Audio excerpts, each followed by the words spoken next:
Sorry to give you. You're on. I'm still getting used to this new system. Item number 2, we'll have the Pledge of Allegiance and we'll remain standing for Alderman Solis to prayer. I pledge allegiance to the flag of the United States of America and to the republic for which it stands, one nation, under God, indivisible, with liberty and justice for all. Heavenly Father, we ask you that you bless us this evening in the decisions the city has, that you guide us and you give us the knowledge, and that decisions that we make are for the better good of the city and the residents of Delavan. We ask in the name of your Son's holy name, Jesus Christ. Amen.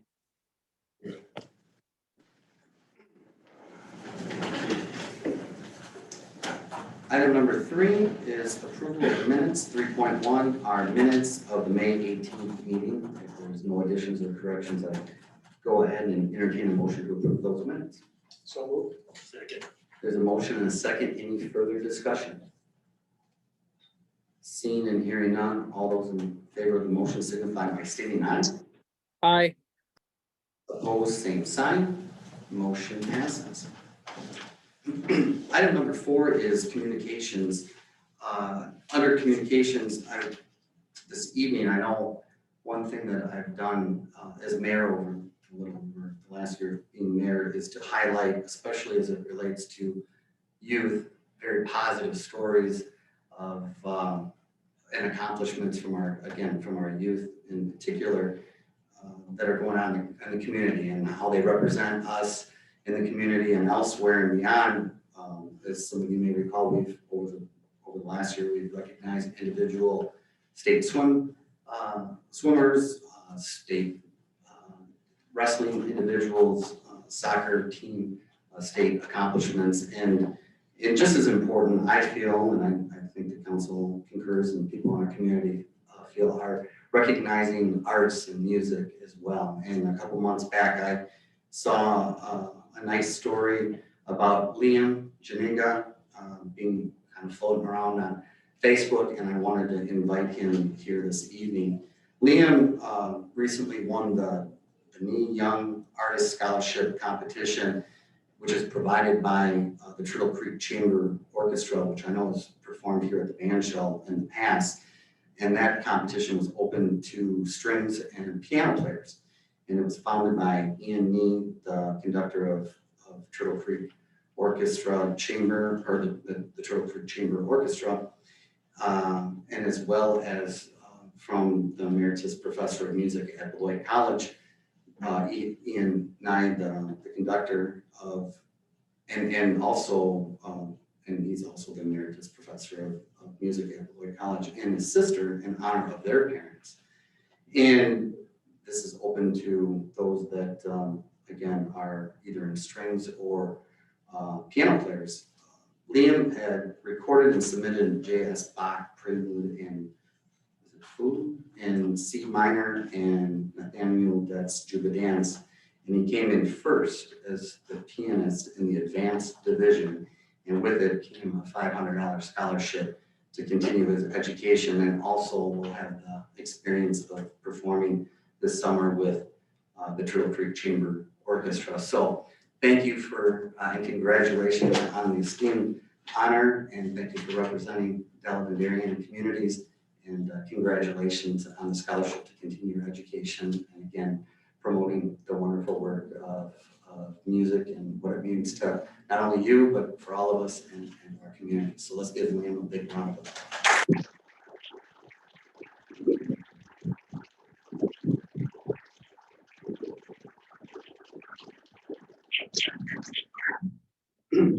Keep up the great work, and be sure to, again, if you're playing with the orchestra right here in Delavan, that does happen to come up, because I know they performed here in Delavan, or if there's some other performances that you'll be at, but be sure to let us know on the council, and we can help promote that as well. So keep up the great work. Thanks for joining us.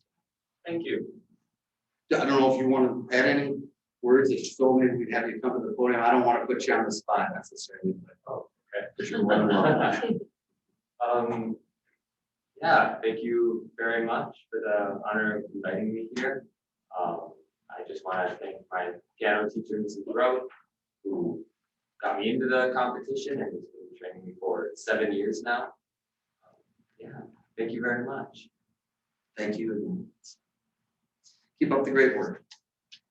Item number 5 at this point is public comments. Any citizens who wish to address the chair at this point of the meeting, please just come up and limit your response to comments to no more than 3 minutes on agenda items at this time. So anyone wishing to make public comments?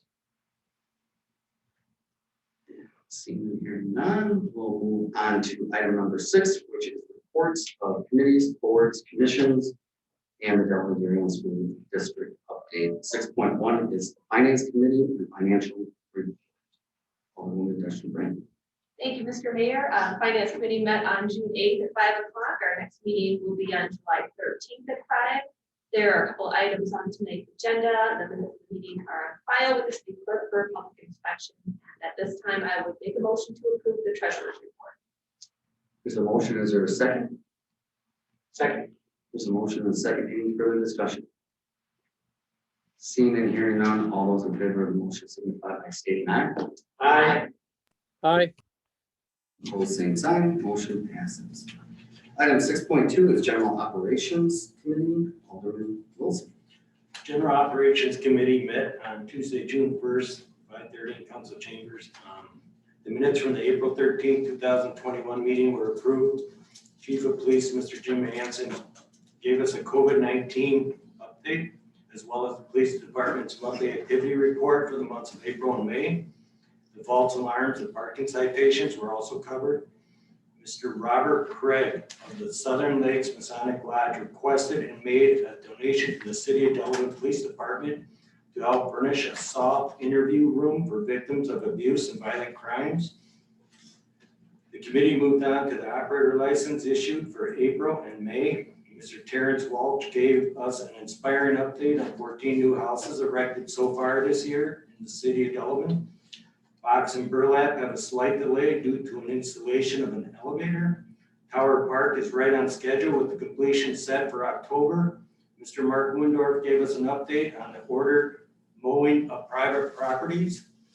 In the business section, we deliberated on an appeal from a sexual offender who requested to move into his child safe zone. The request was sent to Common Council with public safety our top priority. Wheels Inn requested to add outdoor seating to their liquor license. Chili's also asked for modifications to their license to sell drinks to go. Rotary Gardens wants to host a couple more wine walks.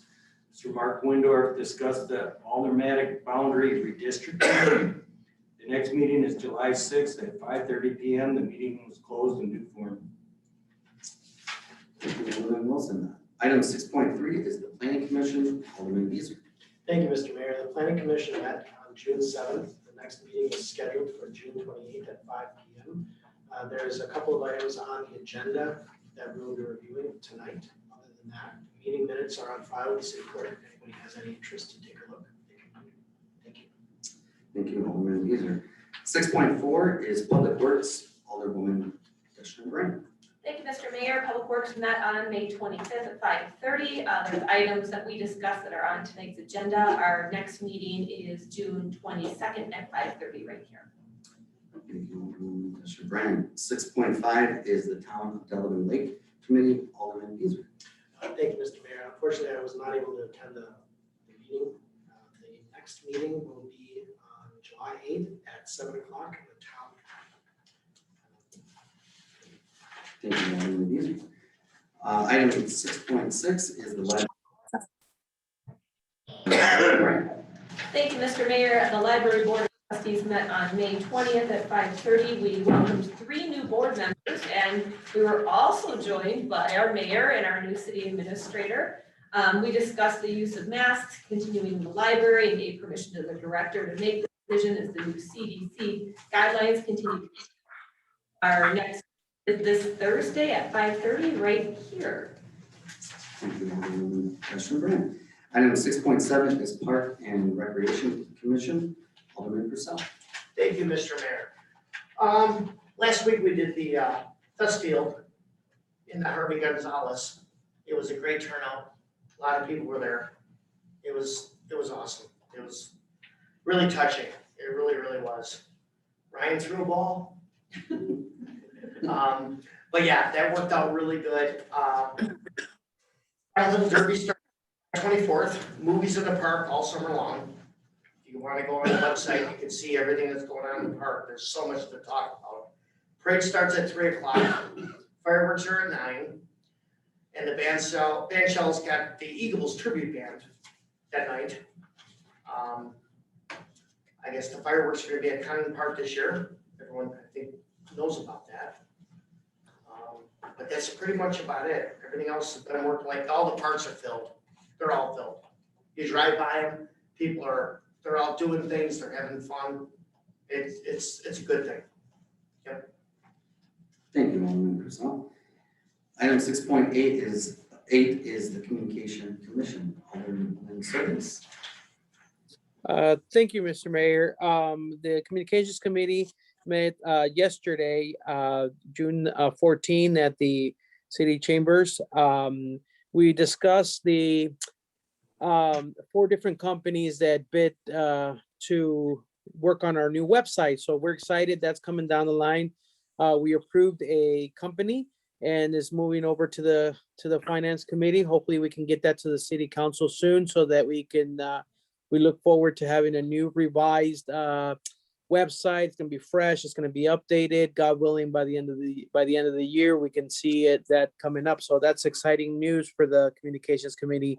Our next meeting is on the 20th of September at 5:30. I don't know if you had to listen to it or not. I don't. I can turn this off. Okay. And that's all I have. Okay, thank you, Alderman Solis. Item 6.9 is the Delavan Downtown Project. Alderman Coleman, Destry Bryan. Thank you, Mr. Mayor. The Downtown Project Management Team met on May 25th at 7 o'clock. We received an update from Connect Communities and talked about the upcoming Brick Street Days event, which is this Saturday. So hopefully we'll see everybody down there for that. Our next meeting is June 22nd at 7 p.m. Thank you, Alderman Destry Bryan. Item 6.10 is the Delaware Golf Commission. Alderman Purcell. Thank you, Mayor Ryan. The golf outing everything's going great. All the golf people are doing a great job. They're really working hard this year. The cart passes really improved the golf throughout the rain and all season. That was a total had to be done. Mike Lazzaroni is the chairman now. Jackie Bush is the vice chairman. And the tournaments and everything else is going really good. But yeah, everyone's doing a really great job at the golf course. We're starting to get some revenue and all the hall workers, Dan, all the people there, all the guys in the pro shop, everyone's really putting their time and effort into it this year. Thank you, Alderman Purcell. Item 6.11 is the Tourism Commission. Alderman Solis. Thank you, Mr. Mayor. The Tourism Commission met. I was not able to attend the meeting. I've had poor connectivity. I was on the road. But I don't see the next meeting posted just yet. But if we keep checking the website, we'll see when we're meeting again. I know one of the topics on the agenda was continuing discussing the possibility of the continuation of the study of the sports complex that we're looking forward to see if this is something that's going to be fit for the city of Delavan. I definitely feel that it really is. So as soon as we have our next meeting, we'll keep posted. Check the website. Our calendar. We'll share when the next meeting is. Thank you. Thank you, Alderman Solis.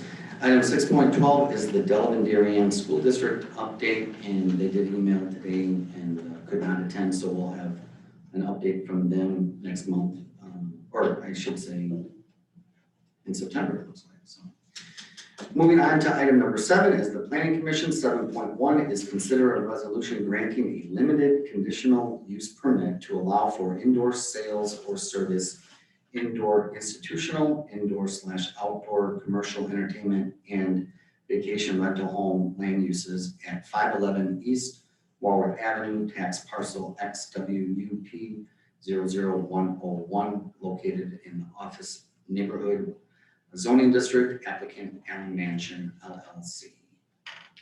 Mr. Mayor, I'd like to make a motion to approve the proposed resolution, including the conditional use findings listed below under recommendation, conditional use findings, and issuance of a limited conditional use permit to the applicant Allen Manson LLC for the property located at 511 East Walworth Avenue, in the Office Neighborhood Zoning District, subject to the recommended conditions listed below under recommended conditions approval for indoor sales or service, indoor institutional, indoor, outdoor, commercial entertainment, and vacation rental home land uses as specifically outlined under the conditions of approval.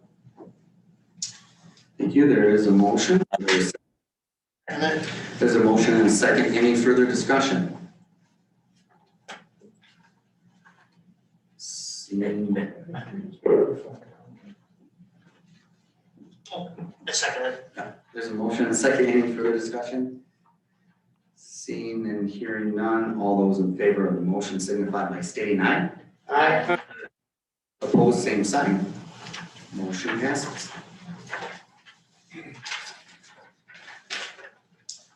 Item 7.2 is consider a petition for direct annexation of a 1.51 acre parcel of vacant land along the south side of Mountain Road, adjacent to the west side of Interstate 43 in the town of Delavan. Thank you, Mr. Mayor. I'd like to make a motion to adopt the direct annexation ordinance per petition of the property owner, Patrick J. Watts, for his vacant property located at 6249 Mound Road within the town of Delavan, along with the adjacent public right-of-ways, and to further recommend assigning temporary zoning of manufacturing light. There's a motion. Is there a second? Second. There's a motion and a second. Any further discussion? Seeing and hearing none, all those in favor of the motion signify by saying aye. Aye. Opposed, same sign. Motion passes.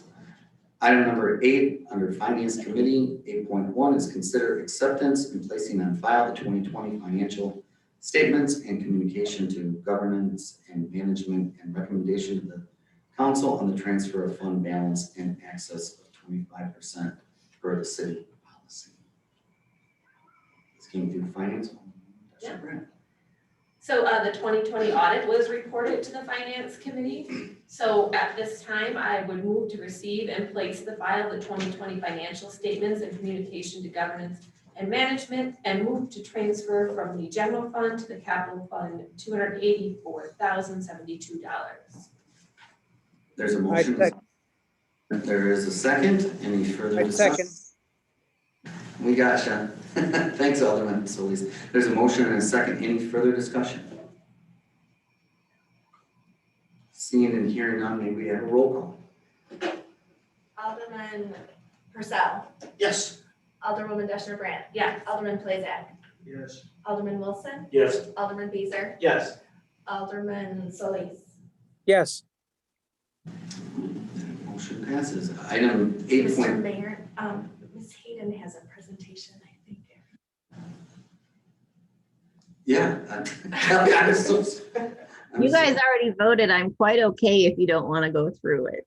No, I think, I know the Finance Committee had a good update, and I think it would be better, and most of the council was there, but for those watching at home, I think that'd be great to have you give us an informative presentation. Okay, I promise to make it brief. So as everybody just kind of reviewed, the 2020 audit has been completed and the year has been closed. The auditors did come to finance, at least virtually, on Tuesday the 6th and gave their presentation. And I have some just real quick highlights to share with you all, but one thing that I don't want to leave out is that we were really excited on the staff level because we were able to get rid of one of the deficiencies that was remaining in our communications from the auditors pertaining to municipal court. So what we did this year to get rid of it is we did in-house testing of the citations with the police department and the court. And it worked well, and we're good to go. That comment is no longer in the audit. Just to kind of highlight real quick our general fund balance. So this is broken into multiple categories, but what's important to kind of focus on for tonight is the unassigned. And the black column of 2.5 is what our unassigned fund balance was in 2020. Why is that so important to highlight? Is because this is the main portion that we use to look at our fund balance policy. So if we go through the fund balance policy, this unassigned is what's used to figure our percentage of expenditures and transfers out. This year, you can see we fell in at 28.19%, which is above the 25% maximum in our fund balance policy. So what you just voted on to move that $284,072 to capital fund brings us back into compliance at the 25%. The library also has a similar policy, but they have fallen within the threshold. So their maximum is also 25%, and they are at 24.44%. Our debt for the city, so there's a couple of different policies that we look at for GO debt. We have about $15.4 million outstanding on GO debt. This does not include about a 1.2 revenue bond on the utility side. But the state policy is basically our debt capacity cannot exceed 5% of our equalized value. So the blue line that you're all seeing at 36 million is the state policy. The city has a more restrictive policy, however, in the red line at 18 million. So we're at about 86% of our city policy when it comes to our debt capacity. Real quick, the revenue classifications, this just shows that the majority of our revenue does come from taxes and the small portion in the governmental investments, etc. On the flip side, our expenditures, this is all of our different budget classifications. And in all fairness, public safety looks pretty large at 50%, but they do have some offsetting intergovernmental revenues. So like the police department has Darien, and the fire department now has the town of Richmond. So some of these expenses are offset by revenues. Our water system, so everything we focused on so far has been a cash accounting method. This is going to look a little bit different because it's accrual. So certain items and revenues and expenses are a little bit different. One thing to focus on, this top part of the slide, is the gallons sold for this year. And for the first time in many years, we actually went up in the gallons sold for the city. A lot of it I really do think is because of COVID. Our residential and multifamily people were staying home and using more water. Commercial went down and public authority went down. So you think about it, the schools were closed. We, even in all of our facilities, were not operating at full capacity. And then, so operating revenues and expenses. I just mentioned that things are a little bit different in these categories in comparison to the general. Some of the expenses include depreciation. So it looks like the water utility made about $264,000 profit. But in accrual accounting, like capital expenditures and debt is not included in operating expenses. So it's a little misleading. And then at the very bottom, we talk about our cash. Unrestricted cash in the utility looks to be pretty solid at 2.8 million. However, there are some draws on that cash that I want to make sure everybody's well aware of. So many years ago, impact fee revenue was pledged for some debt. And the impact fees, well, we had a really good year in 2020 and actually captured some impact fees. The debt outstanding still is $750,000. So that's going to be a draw on our cash. In addition, in 2020, the TID number 4 was deferred all principal payments until further notice. That is on principal debt of 1.6 million. And that doesn't take into consideration the advances that went to TID 4 and TID 5. So we're going to see this $2.8 million if everything stays the same in operations, really kind of diminish over the next couple of years. Sewer utility, not much here. It's the same principle. It looks like they've had about a $326,000 income. However, again, that does not include principal or capital. And for the first time in a number of years, sewer actually does have debt for the municipal operations. And then lastly, Delbrook. Delbrook probably was the benefactor of COVID. A lot of golfers came from other states where restrictions had been placed, and they had a wonderful year. They were able to pay down our city receivable, and the balance right now is still around $49,000. So they did a great job at making a big progress on that receivable this year. And then lastly, the Nelson Fund is highlighted at the bottom of this slide. They did receive about another $152,000 in donations in 2020. And cash balance at the end of the year was around $1 million. Year to date through 21, that's down to about 765, just as a preview for where they are at the moment. And that's all I have. Thank you very much. Great, thank you, Kelly. Any questions on the presentation? Seeing and hearing none. Thanks again, Kelly. You bet. Moving on to item number 8.2, which is consider award of the contract for the 2021 seal coating project to Scott Construction out of Wisconsin Dells, Wisconsin. This, the finance committee, there were 2 bids that were received for this project, and Scott Construction came in low bid. Nick, I don't know if you have anything more to add to that.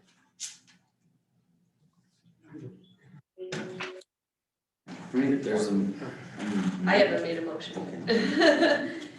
I would move to award the contract for the 2021 seal coating project to Scott Construction in the amount not to exceed $69,000 payments and. There's a motion and a second. Any further discussion? Seeing and hearing none, all those in favor of the motion signify by none. Roll call. Aye. Maybe we have a roll call. Alderwoman Deshner Brandt. Yes. Alderman Plazak.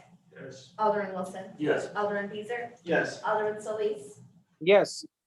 Alderman Purcell. Yes. Motion passed. Item 8.3 is considered a proposal from MNH Landscaping for the wall bench paving stone project out at Delavan. And this came before finance as well. The bids for this project were taken last year and they were rejected for over budget. Additional requests for proposals were sent out this year and both came in under budget, with MNH Landscaping coming in as the lowest bid. Is that accurate, Dan? So I would make a motion to approve the proposal from M&H Landscaping of Delavan, Wisconsin to supply materials and construct the patios and bench wall at Delbert Golf Course for the amount of $55,159.37 with an additional $8,000 in contingency made available if needed. Second. There's a motion and a second. Further discussion? Seeing and hearing none, maybe. Alderman Plazak. Yes. Alderman Wilson. Yes. Alderman Beezer. Yes. Alderman Solis. Yes. Yes. Alderwoman Deshner Brandt. Yes. Motion passes. Item 8.4 is the approval of the bills, warrant 2105. I would make a motion to approve warrant 21/05. Second. Seeing and hearing none, all those in favor of the motion signify by stating aye. Aye. Opposed, same sign. Motion. Item number 9 is under General Operations Committee. 9.1 is consider approval of a temporary Class B retailer's license for the Friends of the Phoenix Park Band Shell for Brook Street Day and for Scarecrow.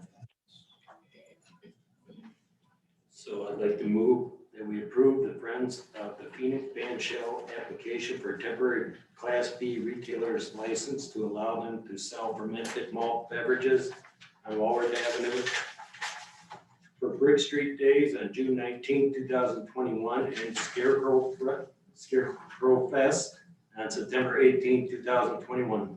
Second. There's a motion and a second.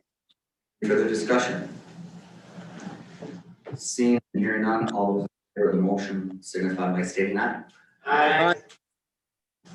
Opposed, same sign. Motion passes. Item number 9.2 is consider approval of the temporary Class B retailer's license for the Delavan Rotary Gardens Foundation for their wine and wine walk events at Condon Gardens. Yeah, I'd like to move, we approve the Delavan Rotary Gardens Foundation application for temporary Class B retailer's license to allow them to sell gardens for wine walk events on July 15th and September 7th, 2021. Second. There's a motion and a second. Any further discussion? Seeing and hearing none, all those in favor of the motion signify by stating aye. Aye. Opposed, same sign. Motion passes. 9.3 is consider the expansion of the license premise description for the Class B liquor license for Wally Wheels Inn to add outdoor seating. Yes, I'd like to move that we approve the expanded premise description of Wally Wheels in Class B liquor license for only July 1st to 2021 to June 30th, 2022, which is like 1 year license year, to include a fenced-in area side of the building at 1265 Racine Street as depicted in Exhibit A. Second. There's a motion and a second. Any further discussion? Just one thing, Mr. Mayor.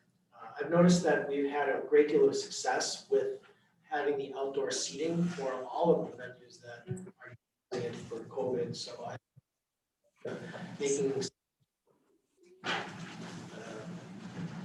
resolution to allow for that to happen so that we aren't going through these on an individual basis moving forward. It was our choosing to try it out for a year because this is not downtown. This is, in a parking lot. So she's here. Wally Wheels. And, But I'm in favor of this, so. okay. So I'm Carrie. Yeah. Go. Alderman will point, it's a little different, but as even Lisa had pointed out in her memo when she approached the general operations, it has been a nice addition to the downtown, and we've seen a lot of success. So to Alderman Beezer's point, you and I had talked about, I think there's some ways to continue to see that it's more permanent going forward, or as we've adjusted throughout the challenging year last year, we made those adjustments. This council supported those, and I think that's part of the reason why people took advantage of it, and it looks great to have things going on, not only in the downtown, but into one of our businesses coming into the city. So there's a motion and a second, I second it. and all those in favor of the motion signify by stating aye. Aye. Opposed, same sign. Motion passes. 9.4 is consider extension of the licensed premise for Class B liquor license for Chili's Bar and Grill to allow for sales at designated to-go parking spaces. Yes, so I want to make a motion, we approve the expanded premise of Chili's Class B liquor license to include the area immediately to the west of the building to allow for sales of to-go parking stalls on the west side of the restaurant at 2003 East Geneva Street as depicted in the Vinker Restaurant Corporation's application of materials and subject to the limitations as described. Second. There's a motion and a second. Any further discussion? Seeing and hearing none, all those in favor of the motion signify by stating aye. Aye. Opposed, same sign. Motion passes. Item 9.5 is consider the renewal liquor license application. Yeah, I'd like to move to approve the attached renewal liquor license subject to confirmation that any outstanding fees and invoices have been paid. There's a motion. Is there a second? Second. There's a motion and a second. Any further discussion? Seeing and hearing none. For the motion signify by stating aye. Aye. Aye. Opposed, same sign. Motion passes. Item number 10, other business. 10.1 is review the 2020 compliance. Consider the accompanying resolution. Report. This was before Public Works, and the city received good A's in all areas of the report. So I would make a motion to approve the resolution approving the 2020 compliance maintenance annual report. There's a motion. Is there a second? I second it. There's a motion and a second. Any further discussion? Seeing and hearing, those in favor of the motion signify by stating aye. Aye. Opposed, same sign. Motion passes. Item 10.2 is consider pre-annexation agreement between the city of Delavan and KSP Family LLC for the proposed annexation of 273.21 acres of land along the north side of Highway 50, the south side of Mountain Road, and the west side of County Highway F in the town of Delavan.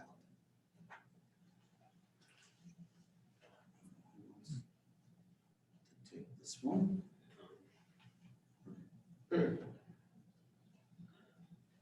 Mark, do you want to give us a little update what we're talking I'm about? confused on that one.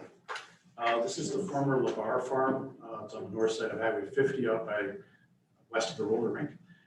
This is the current owner is looking to petition to annex this property into the city. This would be potentially one of the properties that could be located in a TIF district in the future. But at this point, what's in front of you is a proposed pre-annexation agreement, as it spells out in there what their requirements would be for developing the property in the future. And I think it's safe to say, just so there's no confusion, we're not talking about beyond further east of County F, about, there's a lot of talk in the township itself about Shodine and all that. That's not what we're talking about on this agenda item. This is west of County Trunk F. Yeah. And it is within the city's growth area within our comprehensive plan. It's also on our side, city's side of the line of demarcation, which is the agreement that the city has with the town of Delavan.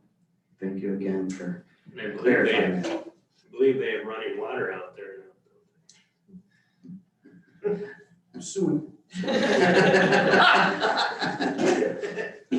Thanks, Mark, for the explanation on that. Thank you.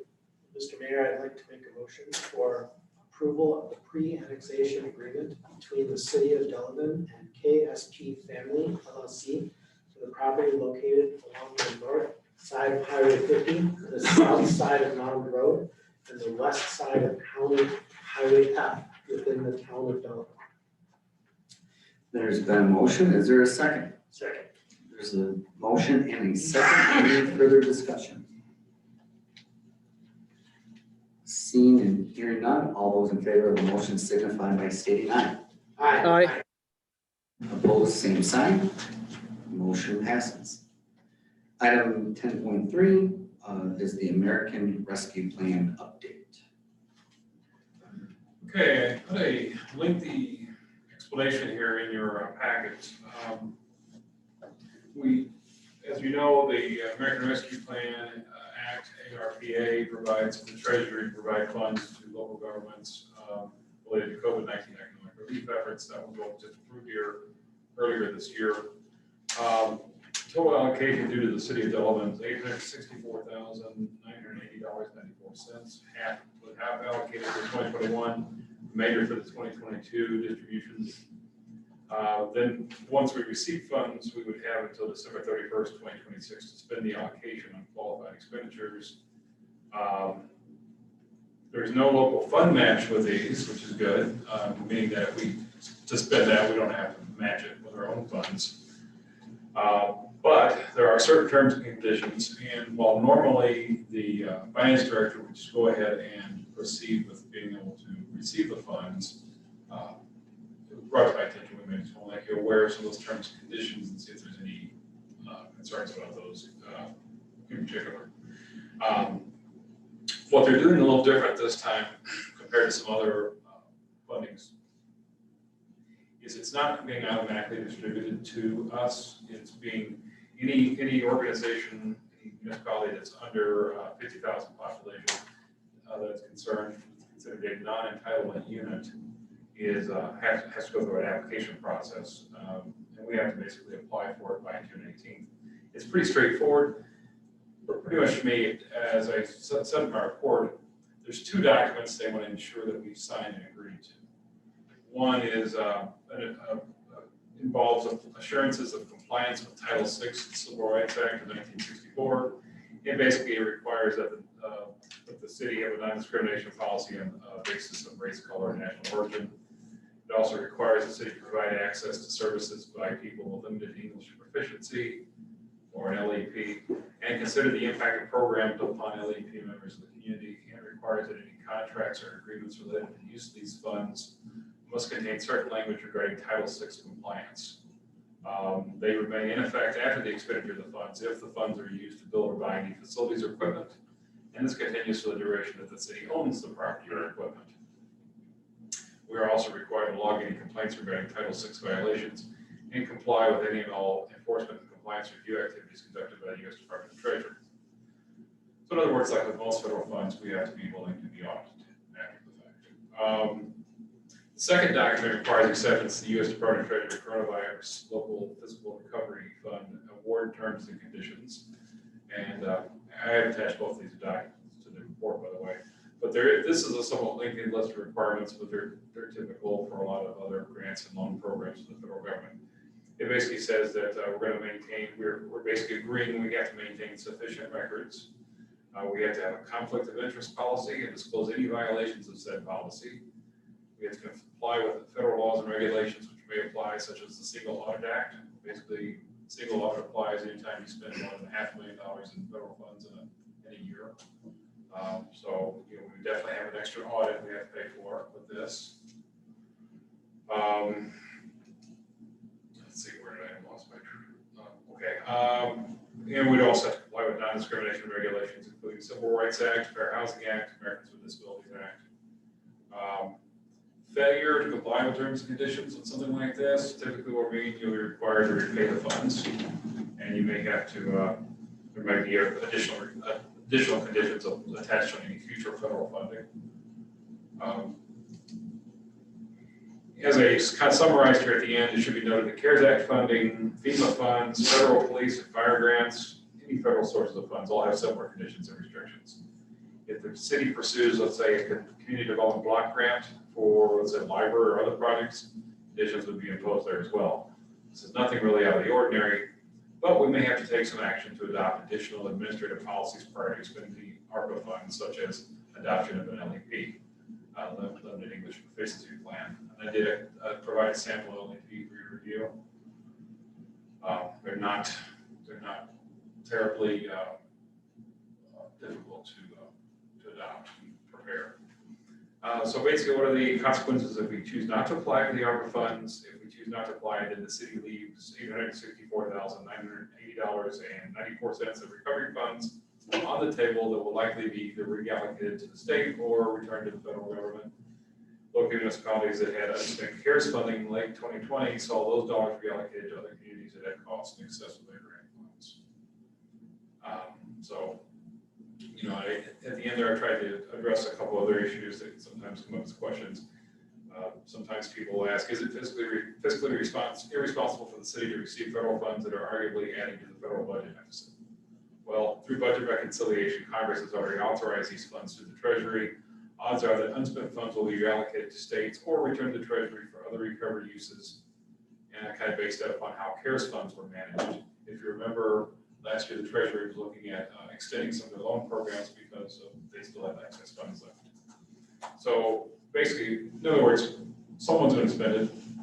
This money is allocated to us for our uses, and it gives us an opportunity to adopt programs and projects that can help us in recovery, be that as it may, subject to the terms and conditions and guidelines that the Treasury has given us on how to spend the funds. Then that's what we should probably proceed with this. If there's no objections, then I would just direct Kelly to go ahead and sign those two agreements and complete the the application.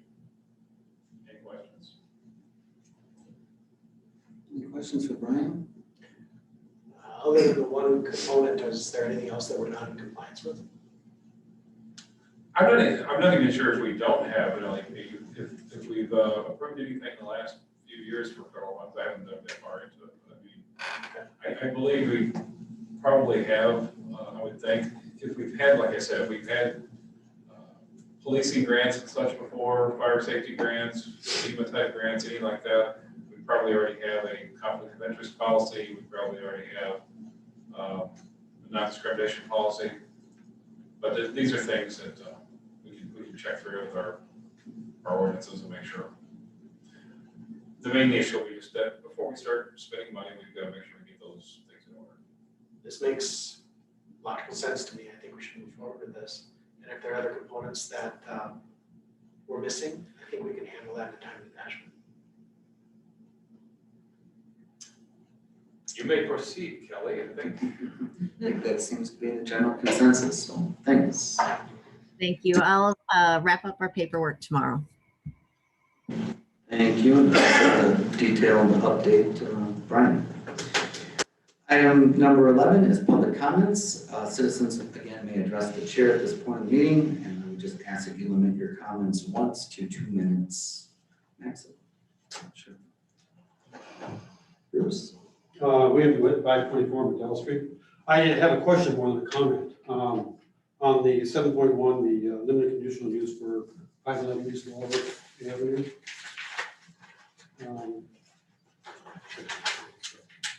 Does the recommendation include the recommended conditions of approval, 1 through 7? That was included in that motion? Yes, it does. Yes. Thank you.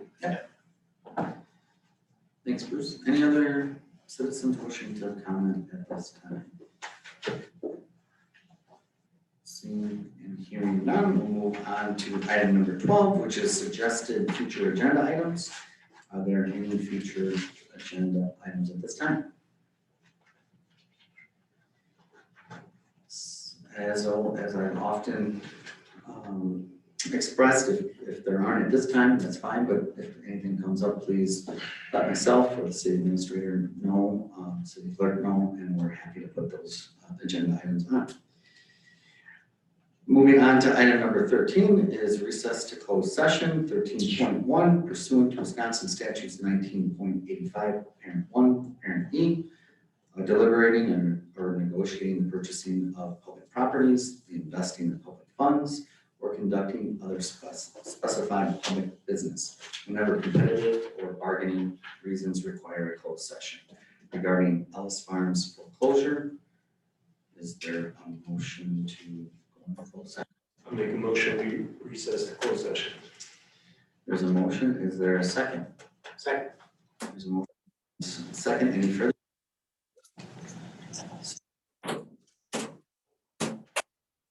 Wilson. Yes. Alderman Deezer. Yes. Alderman Solis. Yes.